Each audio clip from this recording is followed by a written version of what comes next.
स्वागत है। और का बात अब यहाँ पर हम खाने के तेलों की करेंगे, जहाँ पर लगातार एक के बाद एक नोटिफिकेशंस आए हैं और उसके बाद क्लैरिफिकेशंस भी आते हुए नजर आए हैं।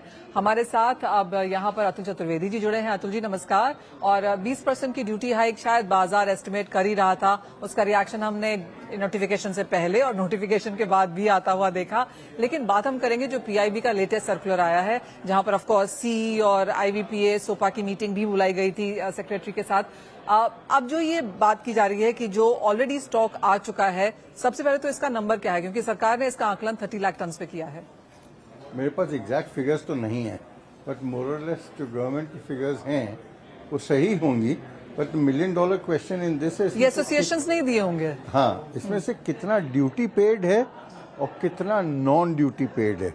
तो my take is our back of the envelope calculation tells us कि ये शायद केवल 10 से 12 लाख टन तो ड्यूटी पेड था और बैलेंस जो है वो ड्यूटी पेड नहीं है, जो ट्रांजिट में रहा होगा। तो मैं नहीं समझता कि ये पूरा 3 लाख या 3 मिलियन टन के ऊपर इसका इम्पैक्ट आएगा।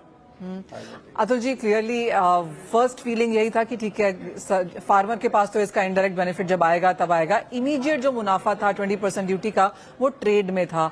आप कहेंगे कहीं ना कहीं अब वो थोड़ा सा वीक होता हुआ दिखेगा? नहीं, मैं दोनों चीज आपको बोलूंगा। देखिए, सोयाबीन सीड आज भी सिस्टम के अंदर 25 से 30 lakh ton likely carry over है टू द नेक्स्ट ईयर। तो अभी जो सीड बिक रहा था वो इतना ज्यादा नीचे बिक रहा था कि विच ट्रिगर्ड ऑल दीज प्रॉब्लम्स। तो उसमें ऑलरेडी इजाफा हो गया है और वो आज मिनिमम सपोर्ट प्राइस के लेवल पे आ चुका है। डेफिनेटली इंडस्ट्री के पास जो भी ड्यूटी पेड स्टॉक्स था उसमें तो फायदा हुआ है इंडस्ट्री को। और एज इट इज भी ये बड़ी लोगों को गलत फहमी है कि ये इंडस्ट्री में प्रॉफिटेबिलिटी बहुत अच्छी है। वी नो कि ये इंडस्ट्री के अंदर आज की तारीख में बहुत ज़्यादा स्ट्रगल है टू कीप अलाइव।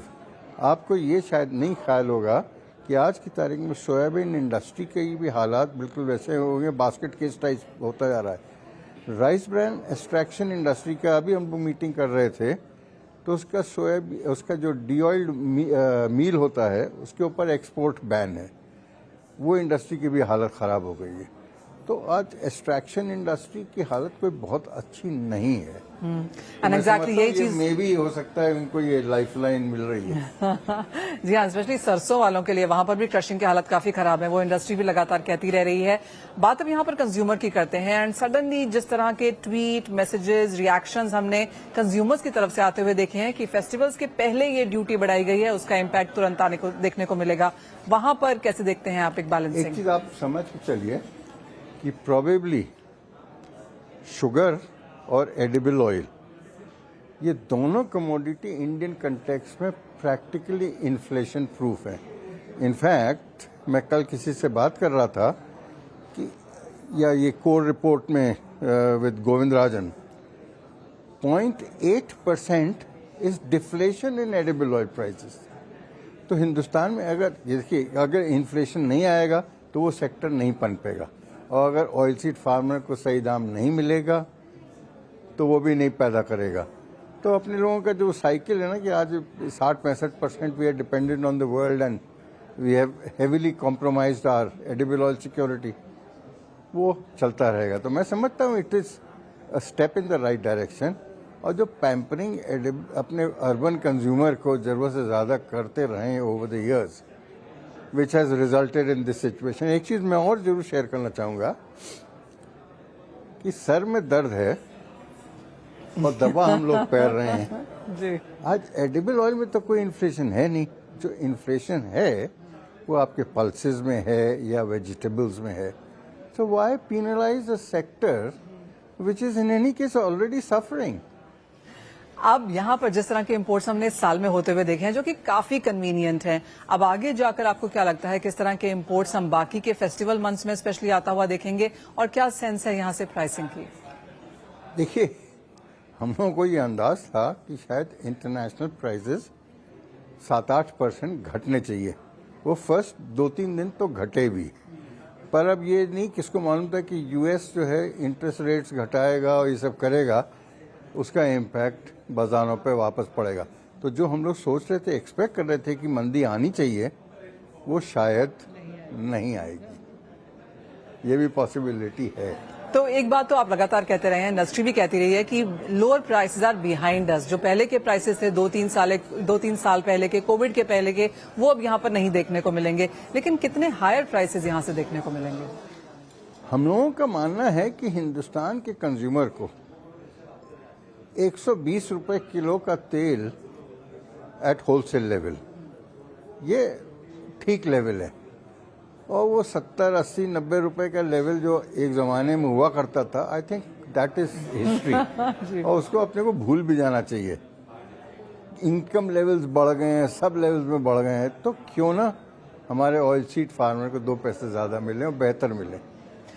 क्योंकि आप हमारे साथ हैं, एक वर्ड चीनी पर भी, और एक नोटिफिकेशन हमने यहाँ पर चीनी में भी आता हुआ देखा। ऑफकोर्स एक सेंटिमेंट इम्पैक्ट था, सडनली शुगर के प्राइसेस तो स्टेबल हुए ही, शुगर स्टॉक्स यहाँ पर काफी बढ़ते हुए नजर आए। लेकिन इंटरनेशनल शुगर प्राइसेस की जहां तक बात है, 20 सेंट्स यहाँ पर फिर से है। यहाँ पे क्या सेंस? ये कहना बड़ा मुश्किल है। इनफैक्ट मैं समझता हूँ इस सब का ट्रिगर इस यूएस इंटरेस्ट रेट्स, उससे थोड़ा overall commodity complex world wide थोड़ा बाउंस हुआ है। एब्सोल्युटली, सारी टैंजिबल कमोडिटीज ऊपर है, इंक्लूडिंग शुगर। लेकिन शुगर में एसेंशियली क्योंकि इंडिया एक्सपोर्ट नहीं करेगा, ब्राजील और थाईलैंड में जिस तरह की चिंताएं हैं, आपको लगता है फंड इंटरेस्ट यहाँ पर वापस लौटा है? इंटरनेशनली तो डेफिनेटली लौटा है, तभी ये बाजार बाउंस बैक किए हैं।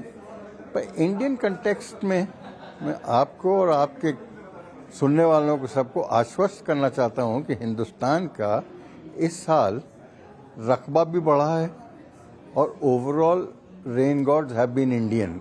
सब जगह पानी बहुत बढ़िया हो। तो मैं समझता हूँ, मेरा मानना ये है कि इस साल जो क्रॉप होगी वो कहीं बेहतर होगी और हिंदुस्तान में शुगर की अवेलेबिलिटी में कोई तकलीफ नहीं होगी। वो तकलीफ जो थी वो इंडस्ट्री ने झेली, because ethanol ban, cane juice ethanol ban, B heavy banned. पर उसका नतीजा ये रहा कि हम लोगों के पास शुगर का एडिक्वेट स्टॉक आज भी सिस्टम में है। एक और चीज कि इथेनॉल की प्राइसिंग अभी तक अनाउंस नहीं हुई है, वो होना बहुत ज़्यादा ज़रूरी है। अदरवाइज आने वाले दिनों में अगर एथेनॉल का प्राइस यही रहा तो कहीं ऐसा ना हो कि हम लोगों को कहीं ज़्यादा चीनी बनानी पड़े जिसकी कि कोई हिंदुस्तान को ज़रूरत नहीं है, और उसमें केवल हम लोग बैंकों की सर्विस करते हैं ब्याज दे दे के। शुगर इंडस्ट्री की सबसे बड़ी जो तकलीफ है वो है इंटरेस्ट, और इसका नतीजा यही होगा। और आज Hindustan is committed, our prime minister is committed to decarbonise.